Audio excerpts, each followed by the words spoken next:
मैं हूं फिरोज़ अली और आप देख रहे हैं मेरे साथ हुकूमत एक्सप्रेस। जैसे कि आप सभी जानते हैं, नगर निकाय चुनावों को लेकर सभी प्रत्याशियों ने तैयारियां शुरू कर दी हैं।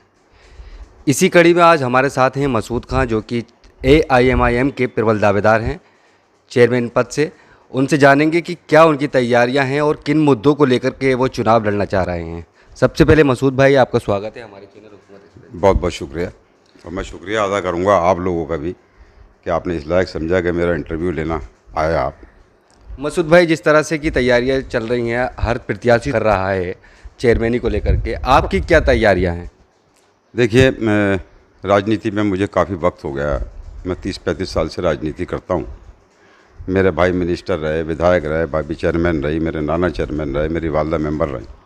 तो इस लाइन का हमें बहुत तजुर्बा है।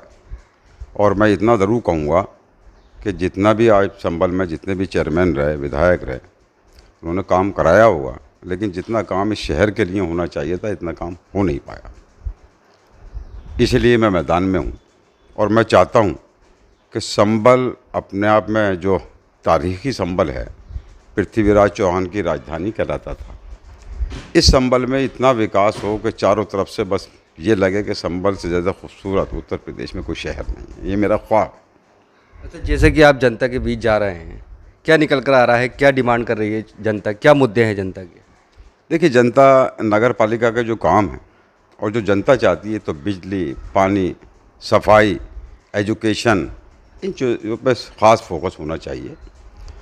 और संभल में जब आदमी एंट्री करे तो उसे लगे ना कि किसी खूबसूरत शहर में आए। तो हम चाहते हैं कि संभल से जो भी रोड्स जुड़े हुए हैं, जब संभल में एंट्री हो तो हर रास्ते पर सम्मानित लोगों के नाम से बड़े बड़े गेट बनाए जाएं, प्रवेश द्वार बनाए जाएं।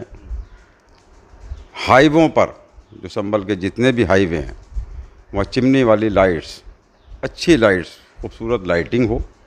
रामपुर की तर्ज पर, रामपुर में देखिए आप, जब रामपुर में आदमी घुसता है तो लगता है किसी शहर में आ गए। तो मैं तो ये चाहता हूँ कि रामपुर से भी ज़्यादा संभल खूबसूरत नज़र आए। यहाँ सरकारी स्कूल देखिए आप, जिसमें टीचर तो आ जाते हैं, बच्चे भी नहीं होते, लोग एडमिशन कराना नहीं चाहते। दिल्ली में देखिए क्या हिसाब है कि आज वो सरकारी स्कूल प्राइवेट स्कूलों से ज़्यादा खूबसूरत नज़र आते हैं, उनमें ज़्यादा अच्छी एजुकेशन है।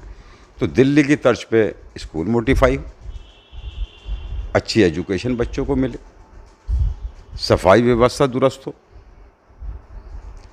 संभल में गरीब आवाम का छोटे छोटे मकान हो गए हैं।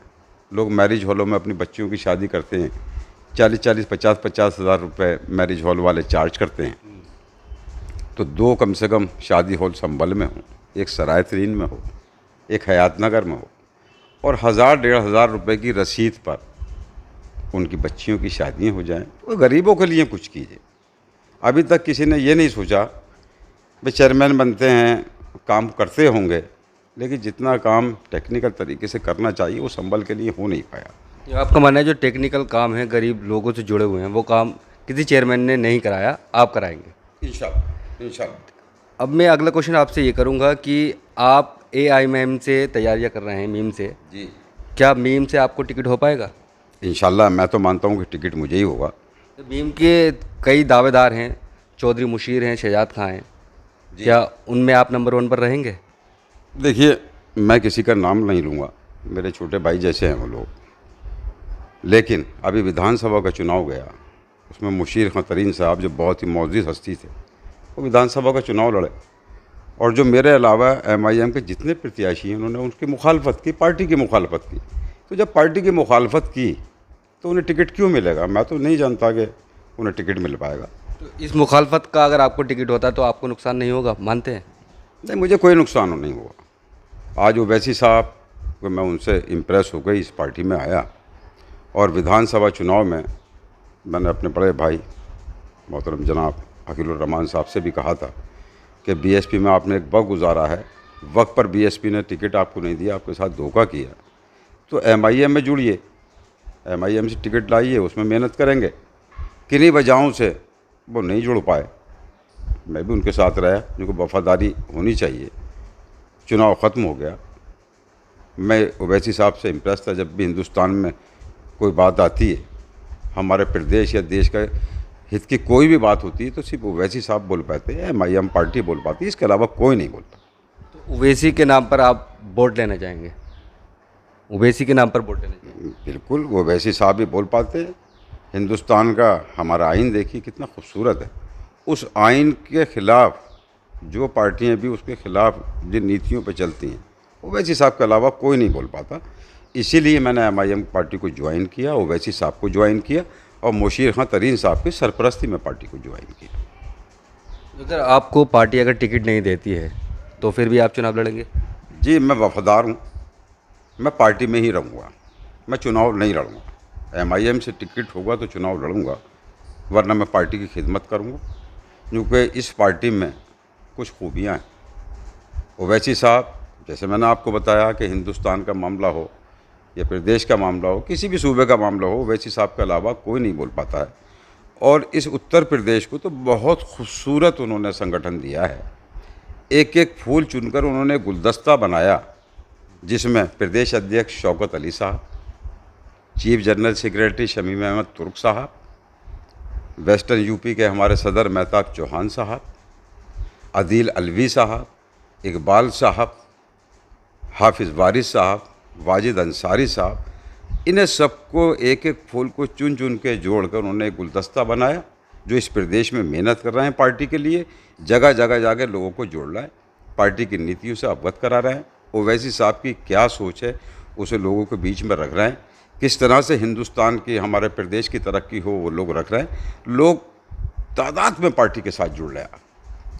ये विधानसभा का चुनाव होकर निपटा, इन लोगों ने सबने मिलकर ओवैसी साहब के सरपरस्ती में लोगों को अवगत कराया कि हमारी पार्टी से क्या क्या फ़ायदे हैं। आज कंडीशन ये है कि चुनाव करा लीजिए आप विधानसभा का, जो वोट जो परसेंटेज ओवैसी साहब की पार्टी को आया था, वो परसेंटेज पे समाजवादी रह जाएगी, और जो समाजवादी को परसेंटेज आया था वो हमारी पार्टी को आ जाएगा। यही मुशीर खां तरीन साहब जो 22,000 वोट लेकर आए, क्योंकि अपने आप में वो बहुत बड़ी शख्सियत हैं, यही 1.5 लाख वोटों को पार करेंगे अगर आज चुनाव करा लिया। और MIM पर यह आरोप लगता है कि वो मुस्लिम पार्टी है, तो इस तरह से कि हिंदुओं को किस तरह से रिझाएंगे आप इलेक्शन में? देखिए, मैंने जिस दिन पार्टी ज्वाइन की तो वहाँ बहुत लोग थे, लगभग उसमें 25% हिंदूज थे। अभी मध्य प्रदेश में देख लीजिए, सभासद भी हिंदूज भी जीत के आए। तो ऐसा तो नहीं है, हिंदू मुस्लिम सिख ईसाई आपस में हैं भाई भाई, यही ओवैसी साहब का नारा है, यही हमारी पार्टी का नारा है। और जब सबको साथ लेके चलेंगे तभी तो खूबसूरत हिंदुस्तान बनेगा। तो मेरा तो मानना यही है कि सब साथ मिलकर आओ, हिंदू मुस्लिम सिख ईसाई, अच्छा खूबसूरत हिंदुस्तान बनाओ। ये कभी सोने की चिड़िया हुआ करता था हिंदुस्तान, तो इसे दोबारा सोने की चिड़िया बनाओ और संभल शहर को इतना खूबसूरत शहर बनाओ जिसकी मिसाल प्रदेश में नहीं देश में। अच्छा मसूद भाई, मेरा आखिरी सवाल आपसे ये है कि इस दौड़ में, यानी चेयरमैनी की दौड़ में, आपको कौन से नंबर पर मानते हैं अपने आप को? देखिए, मैं अपने आप को तो किसी नंबर पर नहीं मानूंगा। सबसे पहली बात तो मैं आपको ये बताना चाहता हूँ कि आज संभल नगर पालिका क्षेत्र में नंबर 1 पर MIM का वोट है, ओवैसी साहब का वोट है, फिर उसमें शख्सियतें जुड़ती हैं। मेरे साथ नदीम तरीन जैसी शख्सियत है, जो अपने आप में हिंदुस्तान की एक मशहूर शख्सियत है, जिन्होंने हिंदुस्तान में एजुकेशन के नाम पर हैदराबाद यूनिवर्सिटी, अलीगढ़ मुस्लिम university, Rampur university, Baijoi road पर उनके भाई परवेज़ तरीन साहब ने डिग्री कॉलेज बनवाया, 40 बीघे ज़मीन दी। वाजिदपुरम के सामने 60-70 बीघे ज़मीन दी। मुशीर खां तरीन साहब जो दिन भर समाज की सेवा करते हैं, ऐसे लोगों की मेरे साथ सरपरस्ती है। पार्टी का यहाँ एक माकूल वोट है। अगर आप चुनाव कराएंगे तो चुनाव होगा, आप देख लीजिएगा, और मैं इसका उम्मीदवार बना और इंशाल्लाह नंबर 1 पे हूँ, मैं ही बनूँगा। तो यहाँ रिकॉर्ड तोड़ वोटों से सीट जीतेगी, हो सकता है हम 30-40 लाख को भी पार करें, कोई फाइट में नहीं। तो ये थे मसूद खां, जो कि MIM से चेयरमैन पद के प्रत्याशी हैं, जो कि बता रहे थे कि इलेक्शन लड़ने का मकसद सिर्फ संभल को डेवलपमेंट देना है, संभल को डेवलप करना है, गरीब लोगों की मदद करना है, मेरी झोल बनाना है। तो ये थे मसूद खां जो बता रहे थे। अब अगले एक एपिसोड में हम मिलते हैं नए प्रत्याशी के साथ, आप ही के मुद्दों के साथ। तब तक के लिए मुझे दीजिए इजाज़त। शब्बा खैर।